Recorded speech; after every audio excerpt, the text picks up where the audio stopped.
Parents, guardians, and students, it is almost midterm, so it's time to start talking about grades and courses. There are two places at Park City High School that parents and guardians can see their students' grades. The first is in Power School. Power School, you're going to see a letter grade, a summary letter grade for the course, and no other detail. You can also see your students' absences and attendance. It is a great place to see a quick summary, but we highly recommend that this year you utilize Canvas. Canvas, you're going to see the letter grade, but you're also going to see all the work submitted. So there's no more, hey, I've submitted it, my teacher hasn't graded it confusion. If you go to Canvas with your student or through the observer account, you're going to be able to see all those details. You're going to get the most up-to-date grade with their assignment completion, the feedback along the way. So let's talk a little bit more about those details. We recommend a weekly check-in with your student at the high school level. Some parents like to do it more often, some people like to do it less often, but we find that checking in once a week is a great way to support your student academically.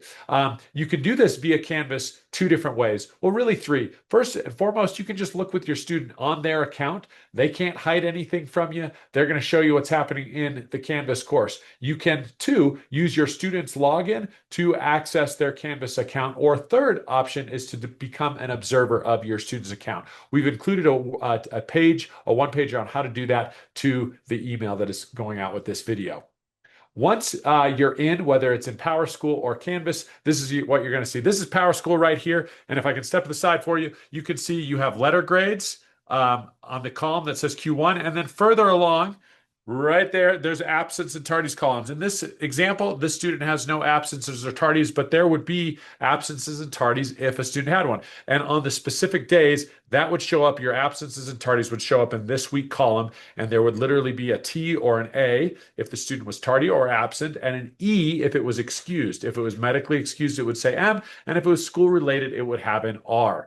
Let's talk about Canvas now. When you get to Canvas, the first thing you need to do is make sure you're in card view. Some students like to look at their Canvas sheets in list view, but you're going to want to make sure you're in card view, which is right here. You're going to click on the dots and you're going to make sure you go from list view to card view. Card view is going to look like this. Once you're in card view, on the right-hand side of the screen, back here, you have your to-do list. As you scroll down on the to-do list, you're going to come all the way down to this View Grades button, and that is going to give you your summary of your students' grades in all your classes. It looks like this. Here, you see all of the students' letter grades, and you also have the opportunity to click it on the course. A lot of students and parents and guardians will highlight the classes that are a little bit lower. So in this situation, this student has a B in Mr. Chin's. If you're to click on the blue, you're going to actually jump into the course. And from there, you can see all of the assignments and the scores that they've gotten on the assignments. And you can hone in on lower scores, which in this situation, the student received a 4 out of 11,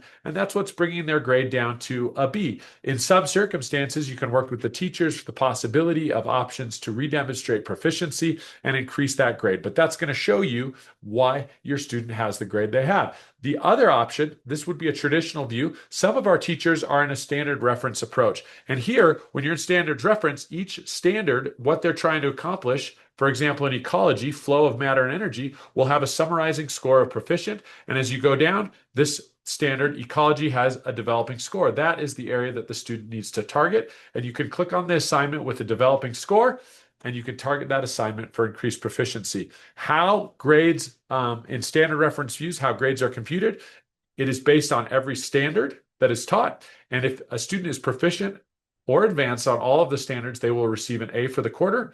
If they are developing on one standard and proficient and advanced on all the others, it's a B, and the list goes down. That is also available by clicking up here on the standard reference grade, right up there where that question mark is. If you click there, it'll show that highlight. And these buttons right here, these question marks, will show you how the standard is being calculated, meaning are they averaging all the scores or are they taking the most recent score? So again, standard reference grading, that's how you look at it, traditional grading. Ultimately, we really want to encourage you to check in on grades once a week. Utilize Canvas to do so. You're going to get the most up-to-date information that way. We hope everyone's having a great year. Can you believe it? 1/8 of the way through the school year. Let's have a great homecoming week, and we'll see you all around town soon. Bye-bye.